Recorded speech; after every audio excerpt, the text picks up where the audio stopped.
Hi! Welcome to Shri Mallika's kitchen. ఈ ఛానల్‌ని ఆదరించిన ప్రతి ఒక్కరికి మా హృదయపూర్వక నమస్కారములు. ఇవాళ చాలా మంచి రెసిపీతో మీ ముందుకొచ్చానండి. చాలా అంటే చాలా బాగుంది. నోటికి మంచి రుచిగా సూపర్ టేస్టీగా ఉందండి కోడిగుడ్డు ఫ్రై. ఈ టైప్‌లో మనం ఎగ్ ఫ్రై చేసుకొని ఒక్కసారి టేస్ట్ చూడాలండి. రుచి మాత్రం చాలా అద్భుతం అండి. ఇంట్లో మనకి ఏదైనా కూర ఉన్నప్పుడు నోటికి రుచి అనిపించలేదా? అలాంటప్పుడు ఈ విధంగా చేయాలండి. అది ఎలా చేయాలో మన కిచెన్‌లోకెళ్దాం. ముందుగా నేనైతే ఒక 5 కోడిగుడ్లు తీసుకున్నానండి. వాటిని మంచిగా శుభ్రంగా నీళ్లు పోసి ఒక బౌల్‌లో దాంట్లో కాస్త కల్లుప్పు వేసి కొంచెం మంట మీడియంలో ఉంచి, హైలో లేకుండా మీడియంలో ఉంచి ఆ టైప్‌లో కోడిగుడ్లు ఉడకబెట్టాలండి. భలే వస్తదండి. టేస్ట్ కూడా సూపర్‌గా ఉంటుంది. ఒక్కసారి ఆ విధంగా ట్రై చేసి చూడండి. కోడిగుడ్లు ఉడకబెట్టడంలో మీకే అర్థమవుద్ది. భలేగా ఉంటాయండి. ఓకేనా? ఇప్పుడు మనం వాటిని ఈ టైప్‌లో మధ్యలోకి కట్ చేసుకోవాలండి. ఈ మధ్యలోకి ఎందుకు కట్ చేసుకోవాలంటే, ఈ కోడిగుడ్డు ఏందంటే నేను లోపల జొన్నతో సహా అంటే ఆ పచ్చ సొన చూసారు కదూ! ఆ పచ్చ సొనతో సహా మనం తినాలి అంటే ఆ టైప్‌లో కట్ చేసుకోవాలండి. ఇప్పుడు ఈ 2 కోడిగుడ్లు చూసారు గదూ! ఇప్పుడు కట్ చేసింది. ఇప్పుడు కట్ చేస్తున్నది 2 ఏందంటే లోపల డబల్ సొన ఉంటుందండి. ఇది కొంచెం పెద్ద గుడ్లు. ఓకేనా? అవి టేస్ట్ భలేగా ఉంటాయండి. ఒక్కసారి అలా డబల్ గుడ్డొచ్చినప్పుడు టేస్ట్ చూడండి. రుచి మాత్రం అద్భుతంగా ఉంటుంది. ఓకేనా? దాన్ని మాత్రం మిస్ కావద్దు. ఈ టైప్‌లో కట్ చేసిన వాటిని పక్కన పెట్టేసి, ఇప్పుడు ఒక మిక్సీ జారీ తీసుకునేసి, ఒక 10, 12 ఎండుమిరపకాయలని దాంట్లో వేసుకునేసి, ఇప్పుడు ఎండి కొబ్బరండి. ఎండి కొబ్బరిని ఒక పిడికెడు తీసుకునేసి అందులో వేసుకుందాం కట్ చేసుకున్న ముక్కలు. ఆ తర్వాత ధనియాలు ఒక టేబుల్ స్పూను, ఇప్పుడు కొద్దిగా జీలకర్ర కూడా ఏసుకుందామండి. జీలకర్ర సగం టేబుల్ స్పూను సరిపోతుంది.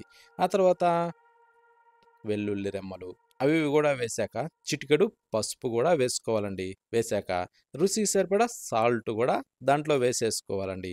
వేసిన తర్వాత ఇప్పుడు ఇందులో నీళ్లు పోయొద్దండి. నీళ్లు పోయకుండా ఇలా మెత్తగా పొడి కొట్టుకోవాలి. ఓకేనా?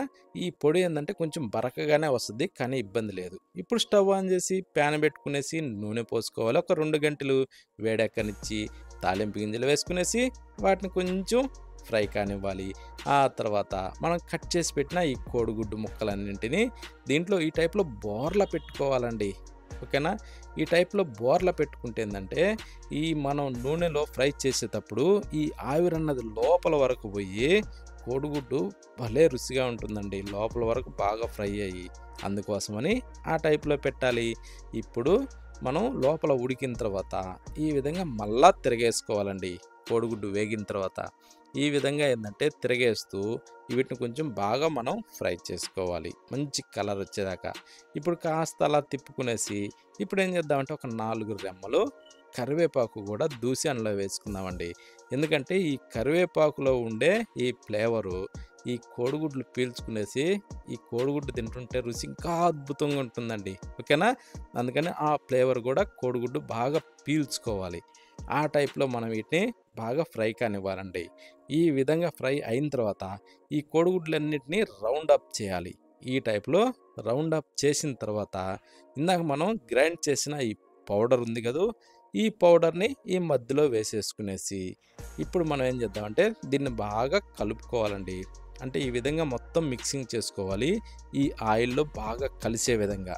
ఎందుకంటే ఈ కోడిగుడ్లు పైన ఏసామంటే ఒక్కదిక్కడే పడకుండా ఈ టైప్‌లో మధ్యలో పోసుకునేసి ఇలా తిరగేసుకుంటూ ఈ ఆయిల్‌లో ఈ పొడిని బాగా మనం ఫ్రై చేసుకోవాలండి. అంటే ఒక 3, 4 నిమిషాల సేపయితే కొంచెం మంట లో, మీడియంలో అడ్జస్ట్ చేసుకుంటూ దీన్ని బాగా ఫ్రై కానివ్వాలి. ఇలా ఫ్రై అయిన తర్వాత కొత్తిమీర చల్లుకునేసి ఒక్కసారి అలా తిరగేసుకునేసి రుచి చూసుకొని సాల్ట్ అవన్నీ సరిపోయినాయా లేదా ఇక స్టవ్ ఆఫ్ చేసుకోవచ్చండి. ఎంత ఈజీయో చూడండి.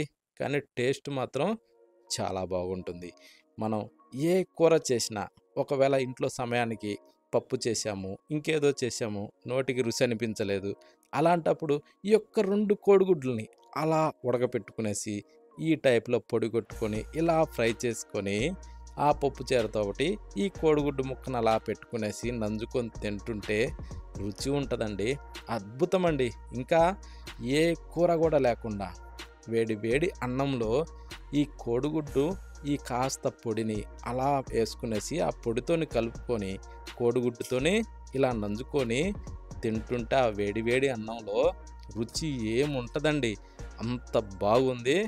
ఎవ్వరు కూడా మిస్ కావద్దు. ప్రతి ఒక్కరూ ఖచ్చితం ట్రై చేయండి. అంత బాగుంది.